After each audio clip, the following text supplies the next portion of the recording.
Hey everyone, it's Kristen.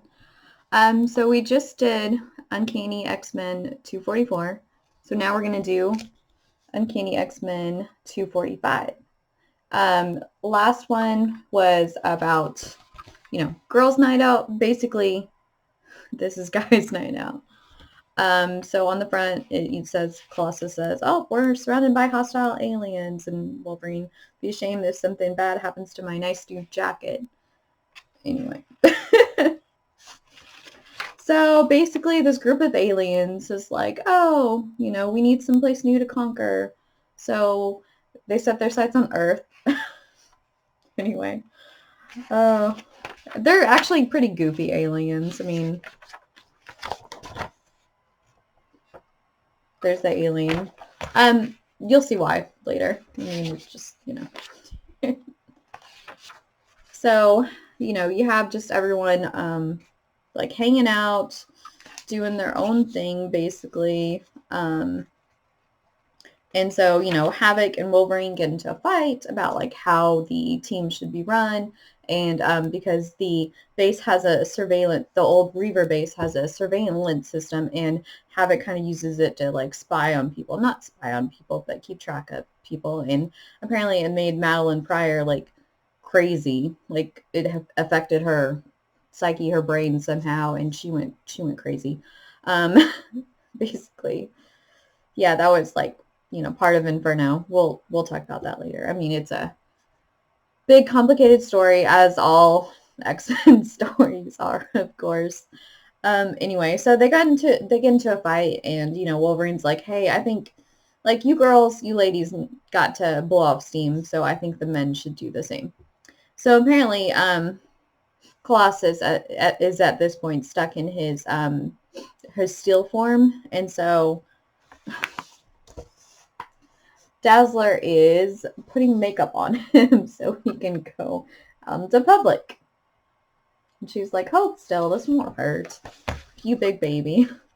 It's funny because like, why not just use the image inducer? I mean, but oh well, I guess makeup works. One of those little things they can add in to make it funny. So, and I like think this is interesting how this alien race has divided the ultimate secret weapon, the Gene Bomb, and there you can see her.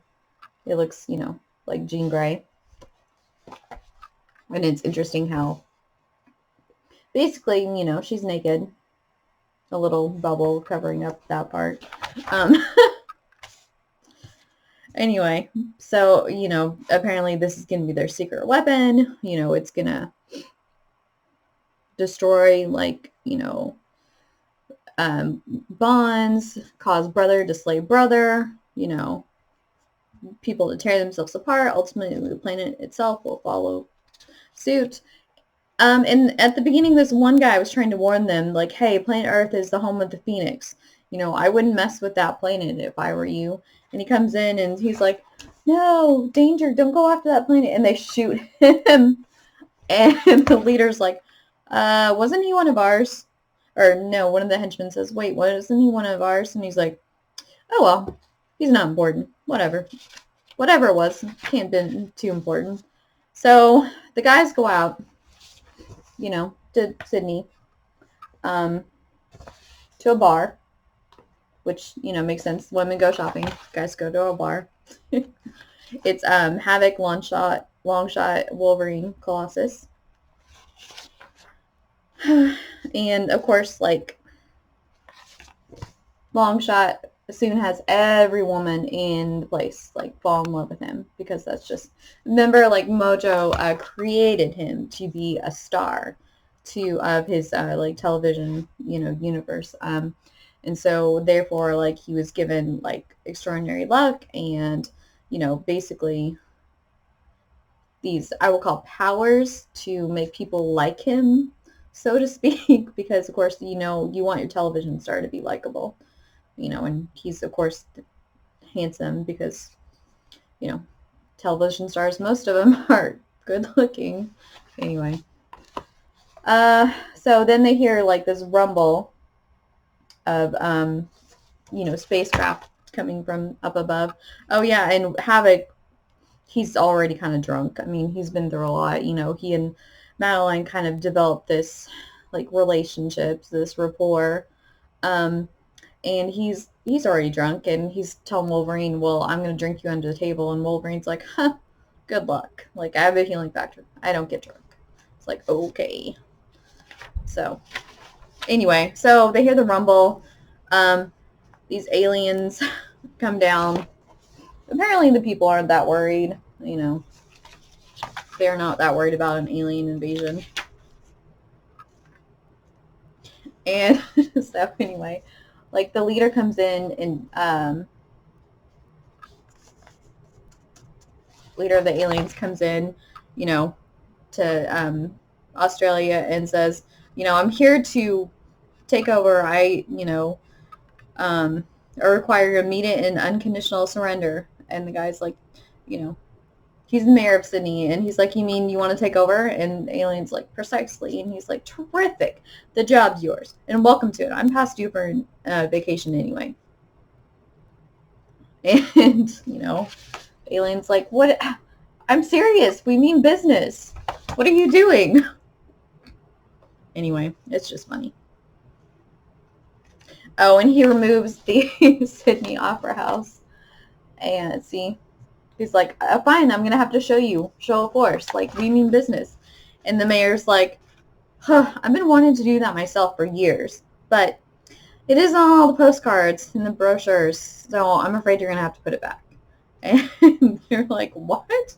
I don't understand. That's why I called the aliens kind of goofy. And it's just funny because, basically no one's really that worried. And even the mayor of Sydney's like, good, take it. You can have this job. I don't want it anymore. I need a vacation. So, and apparently there's this race of women that can fly who hate men.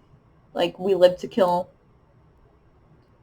men specifically. And Longshot's like, why? Of course, Longshot's super charming. And then he discovers, like, hey, your wings aren't even real. Like, what's going on? And they're like, oh my gosh, he's found our greatest shame, our greatest secret. We need to kill him immediately. Because, and they're like, he's like, well, but you can, and they're like, our wings make us special. If word spreads that everyone can have this, then everyone will want to do it, and then we won't be unique anymore. So she says, so those we have soared over will make fun, and their mockery will be more than our pride can bear. Better by far to strike out preemptively to ensure that all will be too full of terror at the mere thought of us. Anyway, Longshot's like, you can fly. The sky is so big. Like, why not share it? Like, why not, let everyone be part of the experiences? Anyway, basically the women, he convinced the women to not kill everyone. And, and like I said, he's very charming. He was built that way. And this guy comes in and he's like, oh my gosh, Australia's being invaded by aliens. And the chief of the police, who looks kind of like Perry White, gray hair at the temples, cigar. Anyway, and the editor at the Daily Planet.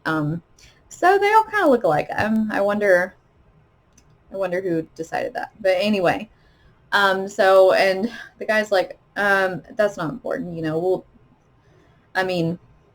that's not news. It's only news to the Aussies. We're not going to worry about it. We're covering the inauguration of the president. That's important. So anyway, like I said, it's goofy. And there's this command, like, see, here's the race of the women winged warriors. They're all dancing with Longshot, and this guy is like, what the heck? What am I seeing? Is this real? And then here's the commander of the army playing poker with Wolverine. And, Havoc's like, I don't think you're going to win. He's like, it's all about, it's not about luck. It's about skill and, pure psychology, bluffing. And basically, he's like, Wolverine's like, so do you want to make it really interesting? Like, I bet my life You win, you kill me. You know, he's like, what? And the guy, like, all these thoughts are running through his head. The commander of the alien arm, is he insane? Like, suicidal? Um, like, what am I supposed to do? What should I do? What if I win? What if I don't win? I don't want to die. I'm the leader of my people. They need me. It's no shame in an honorable retreat in the face of superior forces. Discretion, after all, is the better part of valor, but I don't want to lose. And so Wolverine's like, it's your bet, bub. Play your fold. So obviously he folds. And Wolverine only had a pair of twos, and this guy had a full house. But anyway, it's funny. So basically, the whole, like, it's like I said, it's just silly. It's a mess. They go to this bar and they run into the goofy aliens who basically make all of them retreat because, they're not don't have superior forces. And so anyway, this is interesting. So all the X-Men get back and, Storm's like, I heard you gentlemen had yourselves a grand old time. And Wolverine says, darling, it was the best. And then he kisses Storm. Like you can see, it says smooch, so you know. And he dips her, not just kisses her, dips her. And he's like, nice. And she's like, are you crazy? And he's like, works for me, darling. Yo, Alex, got a notion for a road trip? I know this place in Mexico, and, we'll see who drinks who under the table. And Storm's like, that man, those men. And then she starts laughing hysterically. And that's basically where it ends.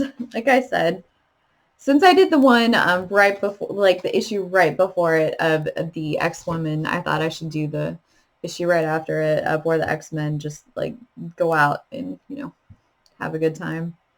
Like I said, it's just one of those goofy standalone stories that no one knows of, and it's not super important to the overall, obviously not at all important to the overall X-Men mythology. Like, you could take that issue out and no one would know, no one would miss it. But I like it because it's just goofy. It's just them being goofy. So, like I said, after God Loves Main Kills, which is a super serious topic, I wanted to do something lighter, something fun. And I just really enjoy those two issues. X-Men, Uncanny X-Men 244 and 245. They're just showing the X-Men being X-Men, being normal people, so to speak. Obviously, they're not normal, but it's just a fun issue, fun standalone issue, both of them. I mean, granted, the only reason why X-Men 244 even is mentioned because it's the first appearance of Jubilee. So that one, wouldn't be taken out because there's the introduction of that character who, not a major character, but is kind of a major character, because she went on to be in the whole series Generation X, and she was a big part of the X-Men animated series. So, I mean, that issue wouldn't be tossed out, but 245, not tossed out, but, you don't need to read it to understand the X-Men, basically. It's just a fun issue. But anyway, I hope you enjoyed that video, and I hope you join me in the future for more videos. Until next time, bye.